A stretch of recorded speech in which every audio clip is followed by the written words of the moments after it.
Shalawam, shalawam. First and foremost, all praises be to Yahawah, Bahasham, Yahawashi, Bahasham, Kakadash. Double honors to the apostles, elders, and bishops of the great millstone, which rule well and teach well in sincerity, taught us this truth. And shalawam to the Lord's hopeful elect, 144,000 men, as well as 1/3 men, women, and children, maintaining themselves, keeping the laws, commandments, and statutes to the best of their ability. It's your brother Urami Kazak back with hopefully another edifying lesson through the spirit, power, and strength of Yahawah, Bahasham, Yahawashi, Bahasham, Kadash, the true names of the Father, the Son, and the Holy Spirit. All right, so this one's going to be entitled Study to Show Thyself Approved. Now, that goes into the scriptures most definitely, but it also goes into knowing history. It also goes into looking up stuff, researching, archaeological evidence, stuff of that nature, right? Stuff that Yahawah, Bahasham, Yahawashi, left behind for us to know is to also strengthen your faith if you're that type of person where you got to see something, you know what I'm saying? But faith comes by not seeing things, the evidence of things not seen, and we understand that. But it's so much evidence of stuff that's on this earth, man. So I want to play this video of the rock that Moses split, all right? And it's gigantic, all right? But it's beautiful. So I'm going to play this, and, Lord willing, it go through. It's things like this that makes you, see how understated the Bible can be. He struck a rock. It's amazing that it didn't describe how massive it was. Wow.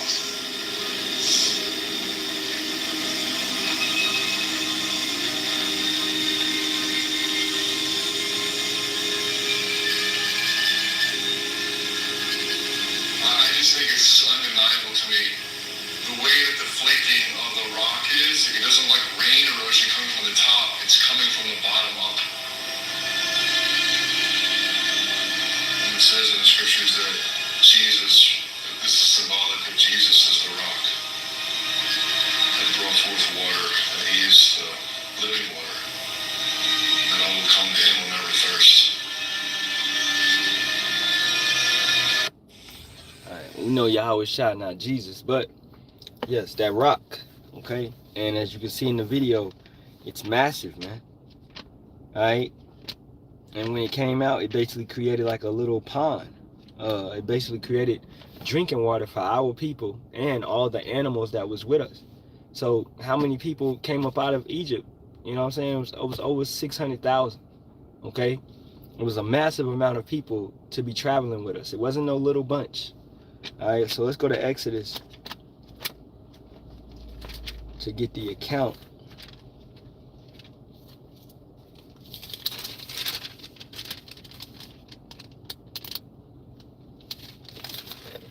And actually, it's funny because in this study Bible, it's off. The map is off. Because I know, because I was studying it last night. Matter of fact, let me turn this around. 1 second. All right. So, man, come on. Okay. Can I do it like that? The water. All right. Now, we would have left Goshen and we would have traveled. We wouldn't have went that way. Now, this is what some scholars are saying, but that's incorrect. And I'm going to do a lesson later on TikTok to prove this, going more into it. Because the archaeological evidence and the evidence of chariots in the water is over here at this, all right, the Gulf, I believe it's called the Gulf of Asaja, okay? So it's chariots in the bottom of this, the finger of the Red Sea. So that it's connected to the Red Sea. So this is part of the Red Sea. It's a gulf. All right. So this is where Moses would have crossed with our people. All right. And then he would have split the rock over here, going into this land, which is modern day Saudi Arabia. Okay. Saudi Arabia. So we would have wandered in Saudi Arabian desert. Okay. Not over here. Because Moses was dealing over here in the land of what? Midian. Okay? He was dealing, he had sheep. And he went to what? The mountain of God. And the mountain of God would be over here. You know, which I'm going to go in depth into it till later on tonight. But as you can see, they got it incorrect, saying that he struck a rock up here. But this rock, which I'm showing you on here, let's go back to it. This rock right here, this rock is not located up here. This rock is located over here. All right. So that's why I'm talking about. Study to show thyself approved. All you got to do is look it up, man. You know, look it up. Go into it. Don't let these people fool you. If this is a study Bible, this is a King James study Bible, but it's off. So this is why, brothers, hey, when you in your blue letter and all that, you got to look it up. You got to go past the surface level and actually study it to know that this route is incorrect. We literally went around this way, came down here, and it's a land bridge right here. Archaeologicals, I can't even talk today. But all right, they found a land bridge right here in the middle. I believe it's called the Nehemiah or Nehemiah Beach. Okay. But so keep in mind that this is all drop off. It's like some of it going down a mile, but it's a certain land bridge right here in the middle of it where individuals could actually walk through. Okay, that's how we know. Now up here at this bridge, this water is only this is only 6 feet deep. It's shallow. Okay. Tom Bus. Okay, cool. You can say I have no idea what I'm talking about, but I'm gonna do a lesson on it later on tonight. All right. This proves that I have idea what I'm talking about when you look at this. Okay. You know, if you don't believe what I'm talking about, get the fuck up off my live, dude. All right. Now it's a land bridge right here, and they crossed right here. Okay. And then the waters came back and swallowed up the Pharaoh and all his chariots. This is why it's chariots at the bottom of this. All throughout. You have the Saudi Arabians and people from America that have traveled over here that found chariot remains in the bottom of this gulf. So for this guy saying I don't know what I'm talking about, go look it up. Just before you open your foolish mouth, man. All right. Now, let's go to Exodus, the 17th chapter.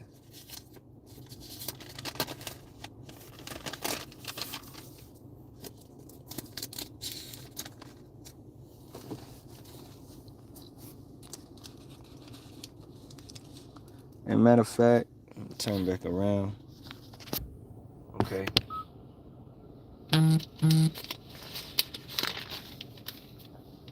Actually, I want to go to Exodus, the 14th chapter, verse 21.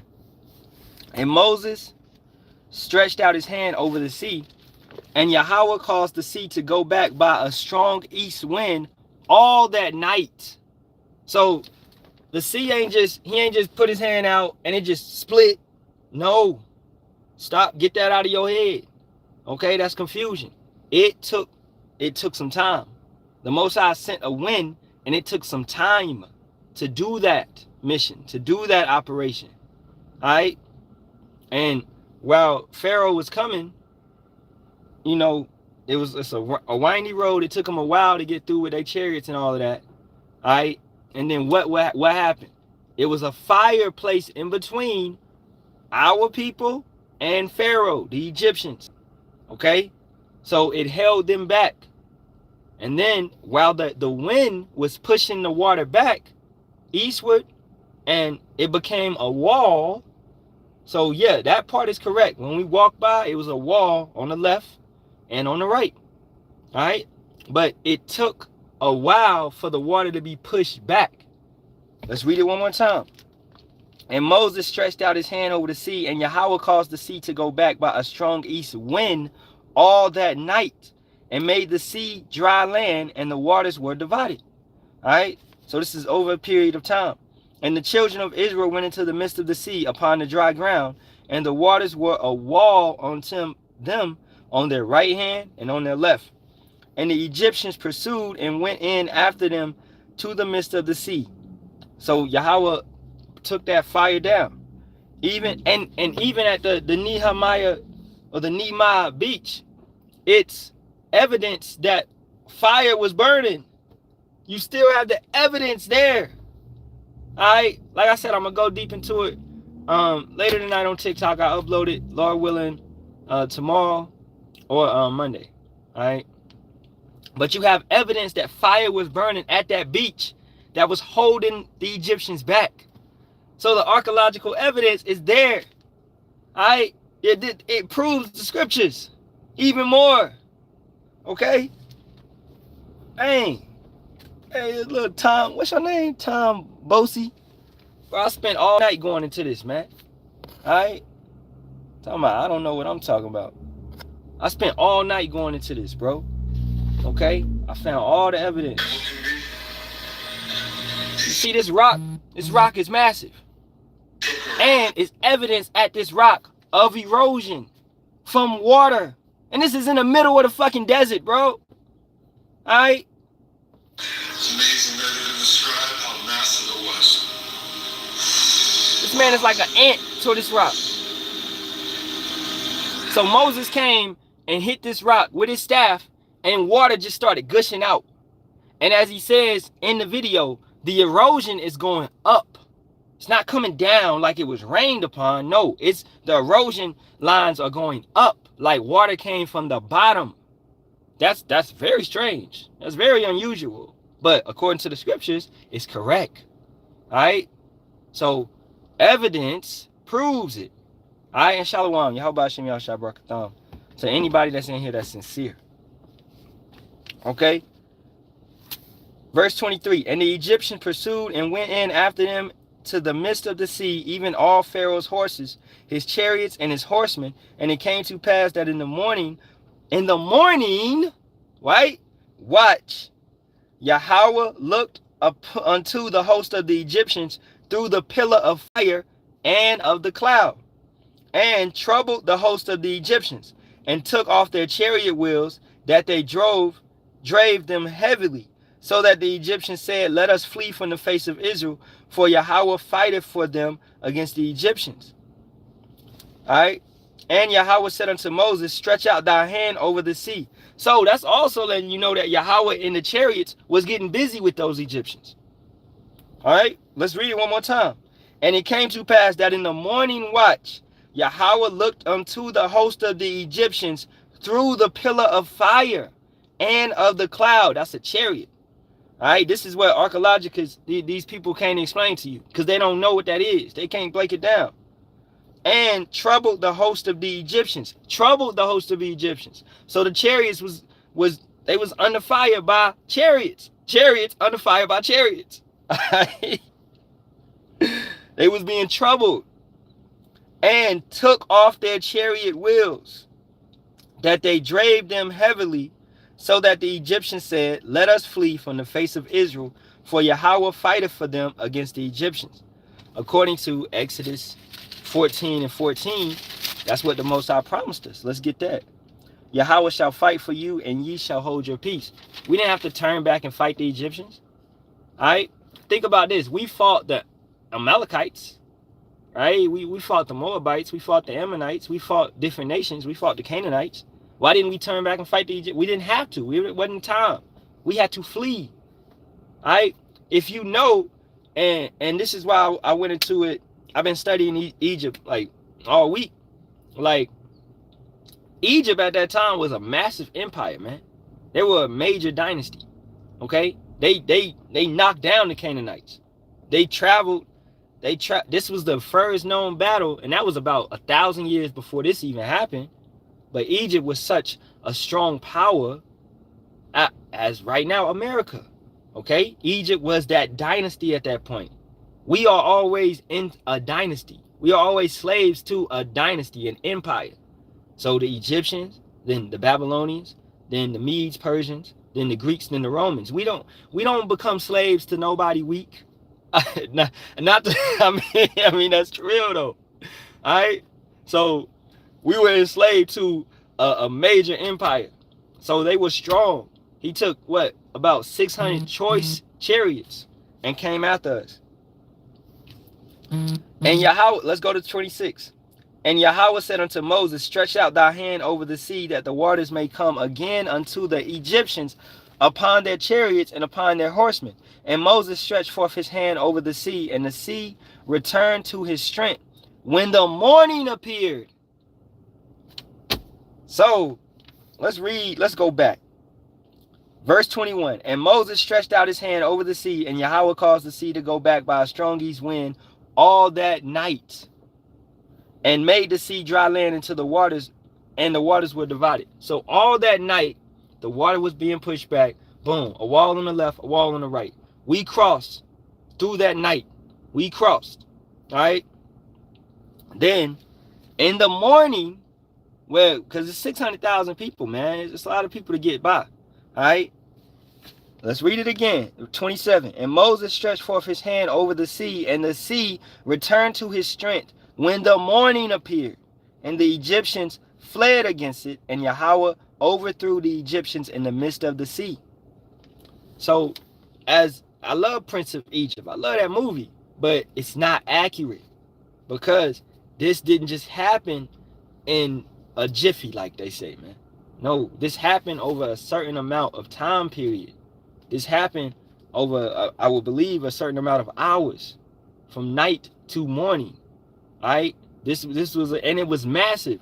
I'm gonna go into it later on today on TikTok. But when you look at the Gulf, I believe it's, once again, I think it's the Gulf of Asagia. All right, bring up the picture, and it won't even tell me right here.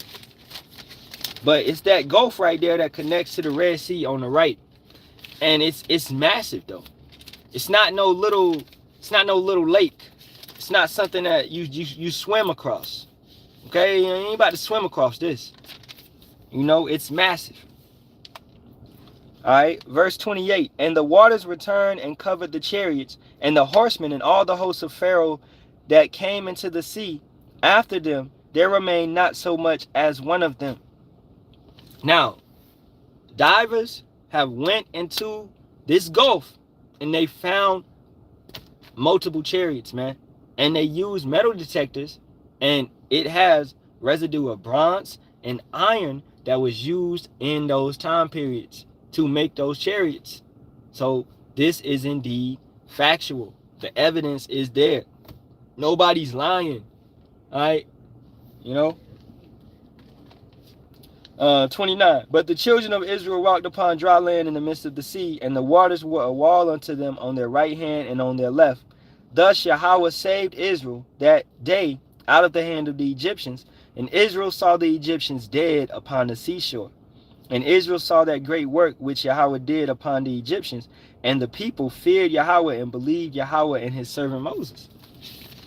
Even after that, our people, that's why we know these the same people. Even after he did that for you, you still bugged the fuck out.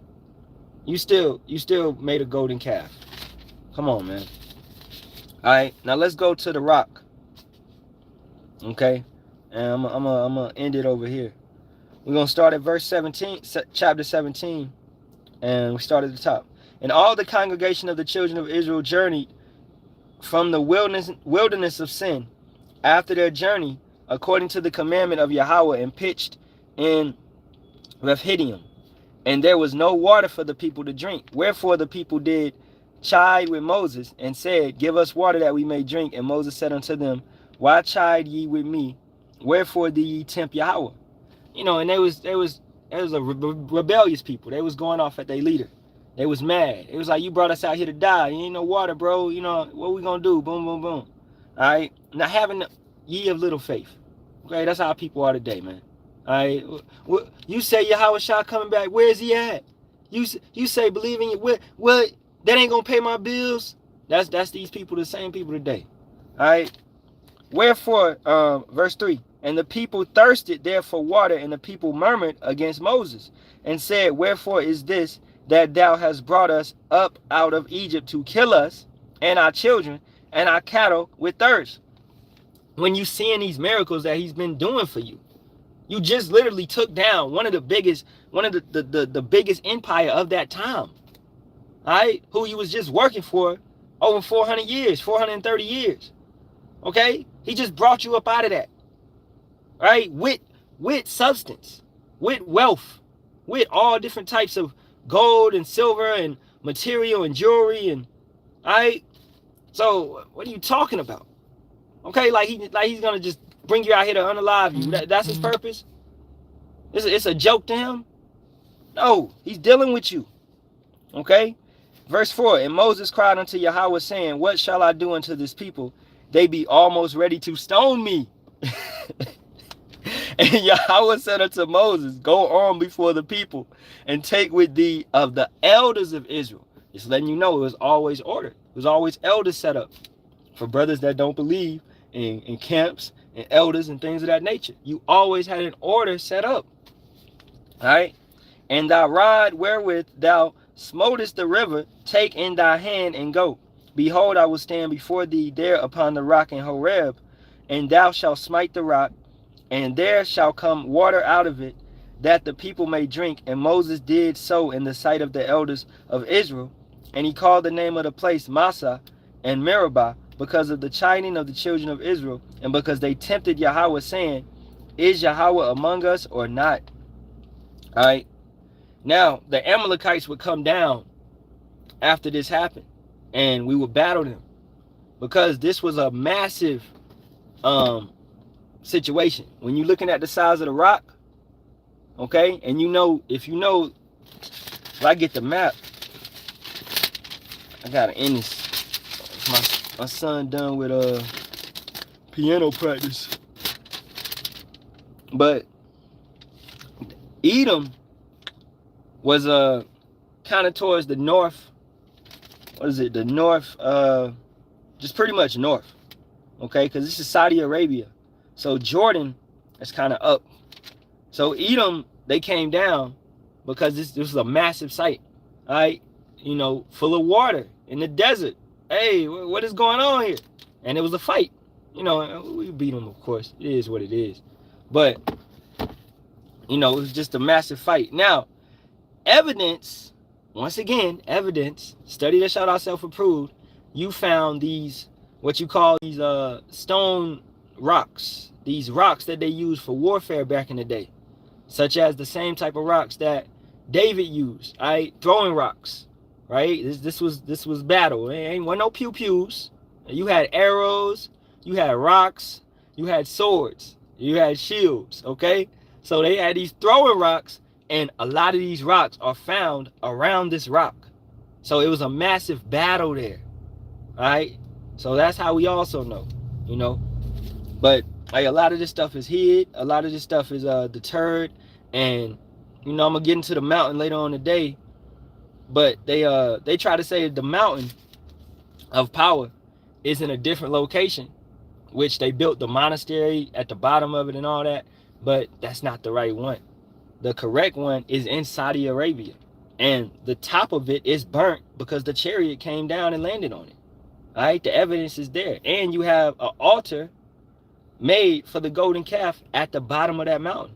And then a couple miles away, you have like over 3,000 graves. Now, what happened at the bottom of that mountain when Moses came down? Yahawah unalive 3,000 men because what they was doing. So then they you know what I'm saying? They made a grave for them a couple ways away. So the evidence is there, man. But I'm going to bring it out later on, man. I'm going to say Shalawam. I got to get up out of here. Hey, all praises be to Yahawah, Bahasham, Yahawashi, Bahasham, Kakadash. As always, double honors to the apostles, elders, and bishops of the great millstone. And Shalawam to the Lord's hopeful elect. Kwam Yasharahla. And a Bible ball to this wicked kingdom. May Yahawah, Bahasham, Yahawashi destroy this bitch yesterday. All right, I hope this was edifying to some point, man. And this once again, just showing how massive the rock is. Okay, to get some insight, this wasn't no little rock. All right, it's not. So it's these stories, try to look into them, study them, get the evidence. It's massive stuff on YouTube. Just type in evidence that proves the Bible, and it'll bring up some stuff for you. you know, filtrate it through the scriptures and get a real sense of where our people was at, what our people went through, etc., etc. All right, Shalom.